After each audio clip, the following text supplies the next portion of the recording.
Guys, it's your boy MCL once back again with another reaction video, and this time is around is the king, one of the kings of comedy. Well, actually, for me, I think it's one of the best. And here we go. It was actually a male strip club that they shut down for comedy for the first half. You know, it was just supposed to be us performing for these women that were riled up. First day, I got on stage when they introduced me, and this lady was like, "Pull it out." I said, "Hey." That's not me. I'm not here for that. I'm here to entertain. These are jokes. No, my wife is 100% the fun police. Like when I'm having fun. Let me rephrase what he said. He went to a comedy club, and not a comedy club, it's a strip club, you know. And he came there as a comedy to entertain them. And they expected him to get naked. So the people there and the women there are already used to seeing men coming up to the stage and stripping off, you know. When he got up the stage and he pick up the mic, as he picked up the mic to say something, they were like, "Leave that mic and just let's see it, pull it up." The 100% pull over, you're having too much fun. I was like, back up. I was a guy that everybody wanted to be around. He was pulling up for having too much fun. Because I was always a good time. Now, Will, on the other hand, now, let me tell you about this. Now, because I know Will. We talk, you know. Will, first of all, you're looking at a new version of Will. Since the teeth, he's changed. Will before, Will before the great, Will before the great wall of teeth was a different Will. Oh my God! That Will was a problem. Well, you know, Nelson Mandela said about that. He said, holding a grudge is like drinking poison and hoping it kills the other person. First of all, that's amazing, and I'm pissed off that I didn't know that, because that was a real bad moment for me as a black man, because he said, you know, everything every black man has ever said. No, but the way he said it, he's like, you know what Nelson Mandela said, and I was like, oh. The Laker game last night. I was at the Lakers game. Courtside, right on the floor. Right there on the floor. I could touch somebody if I wanted to. Well, it looked like somebody almost touched you, because here, take a look at the game last night. Watch this. There's you right there. Almost in your lap. I understand something. The reaction that you saw just now, it was an older Chinese woman to my, I think she was to my right. Yeah. It looked as if I was screaming, you know, probably out of fear. Right. It wasn't. It was. I see. It was a Chinese lady. Well, I see. It was here. I was here with the Chinese lady. Be careful. Yeah. Nothing to do with me. What is the craziest thing that ever happened to you on stage? By far, Atlantic City. A guy threw a buffalo wing at me. Buffalo wing. Saucy buffalo wing. Hit me right in the cheek. A little bit of this. Oh my God, buffalo wings hit on him, man.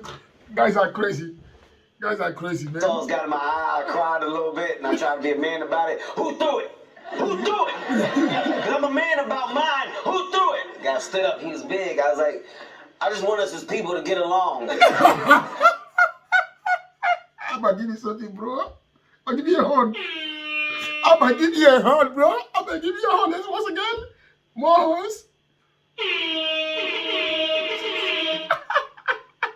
I just got off the stage. When you fall when you're older, it's different from falling when you're younger. Like when you're young and you fall, right? My life flashed before my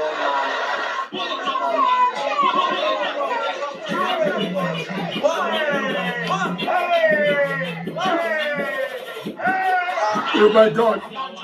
Like I said, I know what my dad did and the consequences of it, but Snoop, I was like, this is a legendary moment. You got to smoke the Snoop if you get the chance. I want to be able to say to my kids, don't do drugs, but if you do it, do it with Snoop. You know, that's great, right?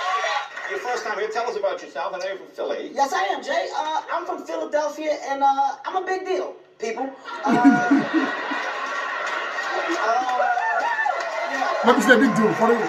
He is a big deal. I'm gonna give you a horn again, bro. I'm gonna give you a horn again, bro. You're a big deal for you. You know, Jay, I'm quite sure you can tell, recently I became a sex symbol. Yes, you look so. Besides that, modeling gigs are coming left and right. Baby Gap called. That's one. Just tons of stuff, man. Like right now, I can honestly say I'm like a kid in a candy store. I'm enjoying life. I'm enjoying where I am. I'm enjoying my comedy career. So I said, let me come here on your show to tell people about it, educate y'all, tell y'all how I'm doing. You know, I'm living life right now. It's going well. Look at me. But then you have an Irish name. Do I? It couldn't be. You're Irish. There's no one told you that till now. You know, I think my mother just liked the name. Let me educate you something. Black people are notorious for picking things that they saw one day and say that's my baby name. I was on tour. I brought this leather jacket and it had a peace sign on the back of it. It was like a rhinestone peace sign. I said, you know what I'm gonna do at the end of my show? I'm gonna turn around, show the back of my jacket, and put up a peace sign. The crowd gonna go off. I did it. Nobody said nothing.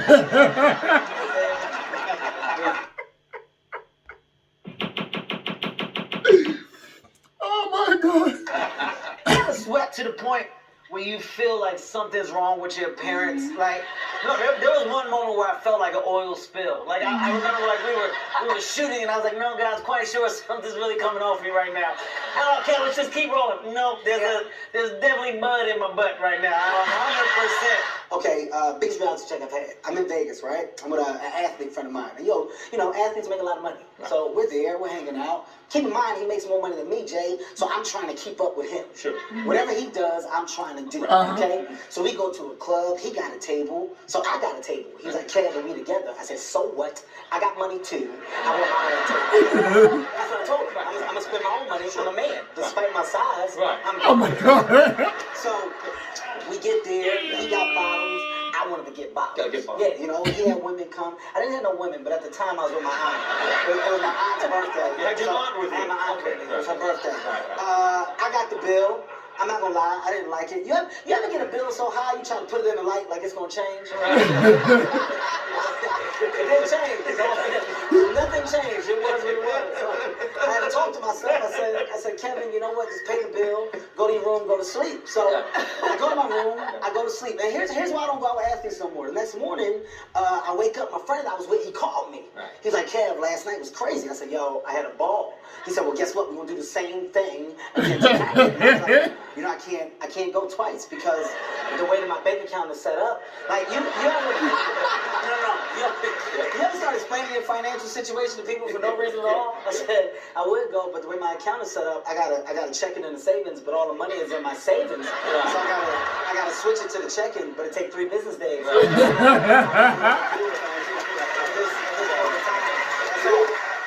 So, wrote a book. I did write a book. I wrote a good book. I know.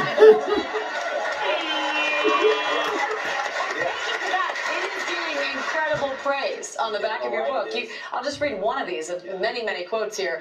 Before reading this book, I was an unemployed loser sleeping on my mom's couch. Now I'm living the life of my dreams. All thanks to Kevin Hart, written by Kevin Hart, professional athlete. And it's all the other praise comes from Kevin Hart, somewhat funny comedian, Kevin Hart, award-winning actor, and Kevin Hart, life coach and ladies man. Yeah, those are different versions of myself that gave the book the just due. How did you get them to write a blurb for your book? I just have to call them different versions of myself. I'm very good at going in third person about myself. Kevin thinks this book is genius. Me too. Yeah, that's good. I want you to show this picture when all my black friends say why you don't hang out with black people no more. I want you to show this. Okay? Let me tell you what white people would have did. They would have helped me out. White people would have helped me out. Right there for you, dude. Are you okay, Kevin? Are you all right? Come on, Kevin. You gotta get up. Get up. The floor is cold, Kevin. Get up. You're a married man. No, off the mark. Oh my God. It's all gone, ladies. You missed your chance. You missed your chance. I had a chance. You chose 56. Did someone lose their child? I'm sorry. You know they had to create an IMAX just for the 2 movies that he made. There's 2. There's 2 movies. I gotta do that. Is this the dance for the booty work? I'm imagining this is the left cheek and then this is the right cheek. A lot of people didn't know what I was doing or what I was going for. But, you know, the thing about Kevin, I'll go third person for a second. Please. The thing about Kevin Hart is he's an artist first. And as an artist, you need to be creative. So T-Pain said, can you be in my video? And I said, well, I don't just want to be in it. I want to make a mark, and I want to do something that people can remember. So I listened to the song, and I thought about it. You And indeed. as I listened to it, the dance came up, and with my arms moving from side wanna to make sure I side. do that. Yes, that's right. It's basically left cheek, right cheek, but my hands are simulating what they would do to the dance. We were just having a conversation. It was a random conversation. And, you know, through the random conversation, I was like, do you watch porn? She was like, yeah, I watch porn from time to time. I was like, get out of here, really? Like what? Like what you watch? Like porn stuff, huh? Let me see. Let me see the stuff you watch. Let me see what your stuff is. And the she showed me, you know, it really hurt me. It did a number. It did a number. It did a hell of a number on me. Because it was so different from what I am. It was so, everything was big. I told her everything. Tall, everybody was tall. I got mad. What is this? What is this? She's like, what? I like that stuff. Oh, my heart. Matter in terms of the left cheek or the right cheek. Definitely, because you know, with a smaller behind, your movement is limited. So you know, it's definitely a song.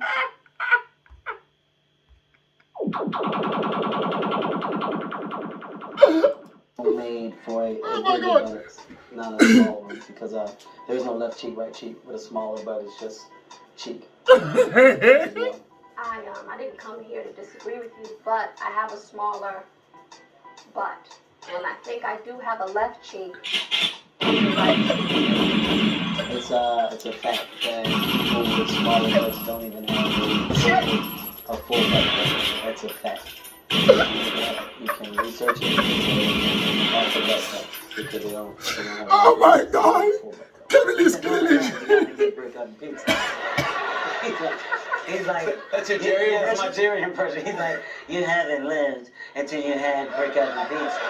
Sounds like Nipsey Russell. No. You haven't lived until you had break up Bob the beats. Dylan now. Okay, oh yeah.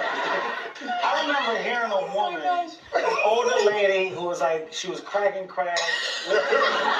This is how you crack crack. She's like cracking a crack.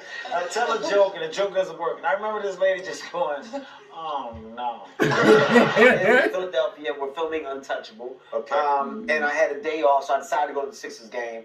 James Harden is playing in the game. And the whole game, the whole first quarter, he's off. And I was like, you know why you off? Because you're in my city. Your beard stinks. I hate you. I was like, I hate your calves. I told him, I said, I think you got butt shots. I was saying a bunch of stuff to him.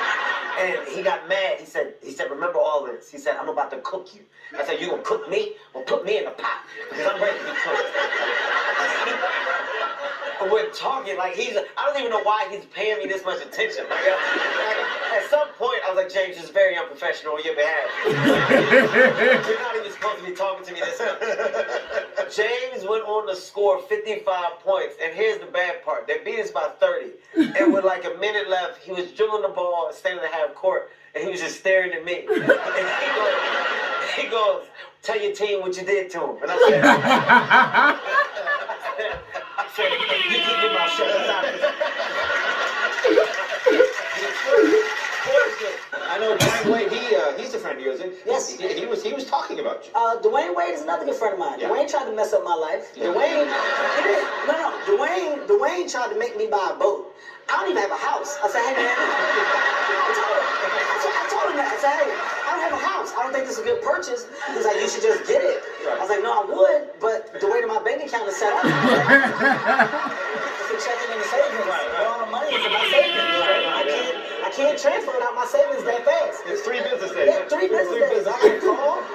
I don't want to be on the phone that long. Right. You were the roast master at the Comedy Central roast of Justin Bieber. Yeah. That taped on Saturday night? Yeah, we just taped it. And how did that go? It went a little rough. Yeah. Yeah. I'm not gonna lie. There were some moments where I was like, Justin's gonna cry in the car. There's no way he's not gonna cry. Like, you know how you can look at a person and like they're trying to have a good time, but you can tell there's a tear. There's one moment where I looked at Justin and he's like, it's like a laugh, but it's not. And I kept pointing at him like, you better hold it back, boy. You don't let them cameras see it come down. And he did one knee slap where I think he covered up a cry. He's like, I was a problem. I was the guy that was never serious. The most serious moments, I always made the funniest moments. I got along with everybody. I was probably the most popular kid in school because I was funny. And I played basketball. So, that's not what just happened. What just happened? That was so funny. Oh my God. No, Brad, that wasn't a joke. No, yes it is. No, Brad. It's gotta be. You gotta be being funny right now. I played varsity basketball. Was it like a little league? No, there was no little league. It was 9 through 12. If you go look it up, Kevin Hart played varsity. You know, see, I could have chose basketball, but comedy chose me. There was talks about me going to the NBA. I want you to Google Zion Baptist Church. It's a league I played in. There's a church league. If y'all go look up my stats in this church league, I averaged 17, 6, and 5. Honestly, MVP of the church league 2 years in a row. Granted, it was me and a bunch of deacons. But you was doing. You saw the talent. That's what I'm saying. Oh my God. Oh my God. Oh my God. Bro, Kevin really killed it. Kevin really killed it, man. I love it, guy. I love the guy. I'm gonna do one of his videos. I love this guy, man. I love this guy. Guys, I'm signing out. Don't forget, click the like button. Leave a comment below. If there's any video you want me to react to, leave a suggestion. You can write me. My email is also there at MrCandyLuv. Also, MrCandyLuv at gmail.com. Get with me, bro. Let's do something, you know. And check out my Instagram. The link is also on the below here. And the name is at MrCandyLuv. TikTok at MrCandyLuv. That's it. I love you guys. Let's take this channel to 1,000 subscriptions at the end of this year. Signing out, MrCandyLuv.